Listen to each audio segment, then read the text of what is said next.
Fala pessoal, tudo bem? Essa próxima questão da EAR é uma questão muito interessante, muito peculiar, porque o enunciado só fala que a gente tem um triângulo inscrito numa circunferência, que R é a medida do raio, e que tem um ângulo de 30 graus ali no triângulo. E do nada ele pergunta qual é a medida do lado oposto, né? Parece uma pergunta meio descontextualizada, parece que a gente não tem informação suficiente e tal, mas ele está explorando aqui uma coisa interessante, uma propriedade curiosa que a gente vai perceber. Então ele falou que é um triângulo qualquer que tem um ângulo de 30 graus, né? Então eu vou fazer um triângulo qualquer e vou botar um ângulo de 30 graus aqui. Pô, legal. Então tem um ângulo de 30. Se o triângulo está inscrito na circunferência, você vai concordar comigo que esse ângulo é inscrito na circunferência.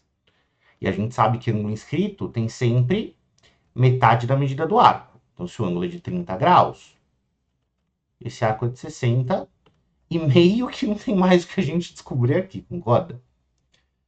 Né? Em termos de informação do enunciado, não tem muito o que a gente fazer aqui. Só que o enunciado citou raio, né? E já que a gente está falando de circunferência, quando a gente se vê perdido, é importante ligar o centro em pontos importantes do desenho. Então eu vou marcar o centro, eu sei que ele não tinha sido mencionado, né? Só indiretamente, quando ele falou da medida do raio. Eu vou ligar o centro no arco, que é o arco cuja medida eu sei qual é. Esse ângulo é um ângulo central, ele tem vértice no centro, né? E ele enxerga um arco de 60. O ângulo central tem sempre a mesma medida que o arco. Então a medida do ângulo é 60. E o triângulo é isósceles, porque dois dos lados desse triângulo são raios. Vamos terminar de calcular os ângulos desse triângulo? Então ele é isósceles, tem dois ângulos iguais, eu vou chamar de x aqui embaixo, vou chamar de x ali em cima, né? A soma dos ângulos do triângulo é 180 graus, então 2x mais os 60 que eu conheço, que veio do arco, tem que dar 180. 2x vai ser 120. Aqui chega o momento do mind blown, né? O x é 60. O que significa que, na verdade, esse triângulo é equilátero, né?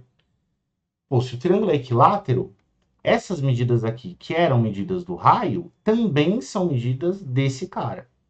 E essa é exatamente a pergunta que o enunciado me fez, não foi? Quanto mede o lado oposto ao ângulo de 30 graus no triângulo inscrito na circunferência? Esse lado mede R, que significa que a resposta dessa questão é o item B. Tá bom? Então ele está explorando nesse exercício o fato de que a circunferência é o paraíso dos triângulos isósceles, certo? E o fato de que um ângulo de 30 graus está enxergando um arco com ângulo central igual a 60. Tá bom? Espero que você tenha entendido. Até mais.